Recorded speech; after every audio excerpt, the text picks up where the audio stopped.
విద్యార్థులకు చదువుతో పాటు ఆటల పట్ల ఆసక్తి ఉండాలన్నారు మంత్రి పొన్నం ప్రభాకర్. ప్రతిభ కలిగిన అందరికీ ప్రభుత్వం ప్రోత్సహిస్తుందన్నారు. ప్రభుత్వం సంకల్పం తీసుకుంటే సరిపోదని, క్రీడల పట్ల ఆసక్తి నైపుణ్యం ఉన్న ఆటలకు అనుగుణంగా మీరు కూడా యువత క్రీడాకారులు శిక్షణ తీసుకోవాలన్నారు. ఆటలాడి రాణిస్తే ప్రభుత్వం నేరుగా గ్రూప్ 1 ఉద్యోగాలు ఇచ్చిందని, క్రికెటర్ సిరాజ్కి డీఎస్పీ ఉద్యోగం ఇచ్చిందని తెలిపారు. సిద్దిపేట ప్రభుత్వ బాలికల ఉన్నత పాఠశాలలో సీఎం కప్ టార్చ్ ర్యాలీని మంత్రి పొన్నం ప్రభాకర్ ప్రారంభించారు. ఈ సందర్భంగా మాట్లాడారు. గ్రామీణ ప్రాంతాల్లో నైపుణ్యం ఉన్న క్రీడాకారుల నైపుణ్యాలను వెలికితీసి వారికి శిక్షణ ఇచ్చి వారిని ఉన్నత స్థాయికి తీసుకుపోవాలని ప్రభుత్వం ఈ కార్యక్రమం నిర్వహించినట్లు తెలిపారు. క్రీడాకారులను ప్రోత్సహించడానికి తెలంగాణ ప్రభుత్వం స్పోర్ట్స్ పాలసీ తీసుకొచ్చిందన్నారు. స్పోర్ట్స్ యూనివర్సిటీ ఏర్పాటు చేసిందని, యంగ్ ఇండియా స్పోర్ట్స్ యూనివర్సిటీ మాత్రమే కాకుండా జిల్లాలో క్రీడల అభివృద్ధికి ప్రత్యేక చర్యలు తీసుకుంటున్నట్లు చెప్పారు. ప్రపంచంలో, దేశంలో అనేక క్రీడల్లో అవార్డులు తీసుకుని కీర్తి పొందిన వారంతా గ్రామీణ స్థాయి నుండి వచ్చిన వారే అని పేర్కొన్నారు. ఏదైనా ఒక ఆటలో ఆసక్తి ఉన్నా దానిని ఎంపిక చేసుకుని శిక్షణ తీసుకోవాలన్నారు.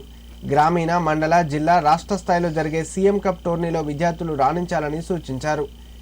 కార్యక్రమంలో పాల్గొన్న జిల్లా కలెక్టర్ హైమావతి, గ్రంథాలయ సంస్థ చైర్మన్ లింగమూర్తి, జిల్లా యువజన క్రీడల అభివృద్ధి అధికారి వెంకట నరసయ్య, సిద్దిపేట కాంగ్రెస్ ఇన్ఛార్జ్ పూజల హరికృష్ణ పాల్గొన్నారు.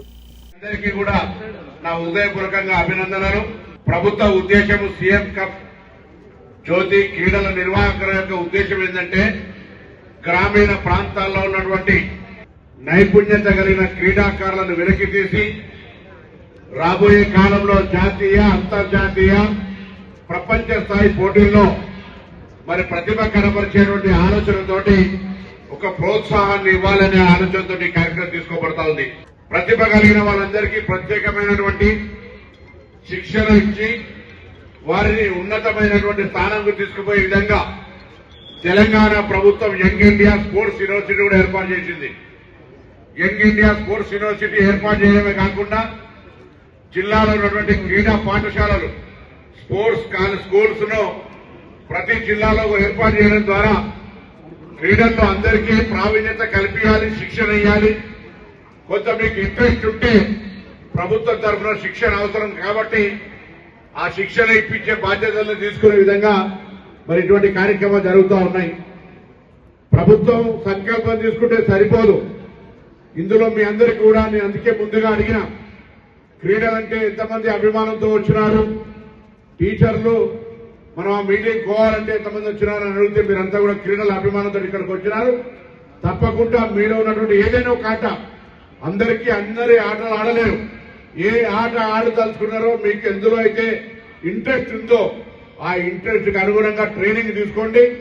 ఆ ట్రైనింగ్ ద్వారా మీరు తప్పకుండా మరి ప్రావీణ్యతతో ముందుకు పోతారనే మాట ఈ సందర్భంగా మనం చెప్తాం. ఎందుకంటే దేశంలో కానీ ప్రపంచంలో అనేకమైన అవార్డులు తీసుకొని కీర్తి పతాకాన్ని ఎగిరినటువంటి వాళ్ళంతా కూడా గ్రామీణ ప్రాంత క్రీడాకారులే, ప్రభుత్వ పాఠశాలలో చదువుకున్నటువంటి వాళ్ళే.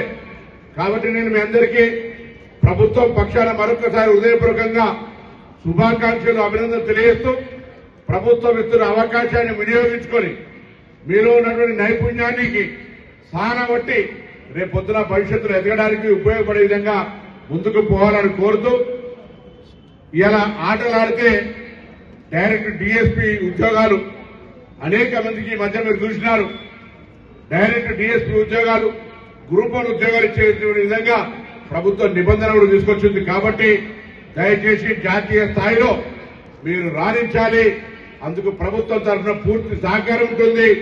అందుకే ఈ యొక్క గ్రామీణ ప్రాంతాల క్రీడలు ప్రోత్సహించే విధంగా ఇంటర్ స్కూల్స్ కానీ, ఇంటర్ కాలేజ్ కానీ, ఇంటర్ డిస్ట్రిక్ట్ కానీ అనేక రకాల పోటీల నిర్వహణ ద్వారా ఈ సీఎం క్రీడా కప్పు తోటి జ్యోతి ర్యాలీ తీసి అందరూ కూడా అవగాహన కల్పిస్తూ, చైతన్యం కల్పిస్తూ, భాగస్వామ్యం కల్పించే కార్యక్రమంలో పాల్గొని అందరూ కూడా మరొక్కసారి హృదయపూర్వకంగా శుభాకాంక్షలు, అభినందనలు తెలియజేస్తూ నమస్కారం చేస్తాను.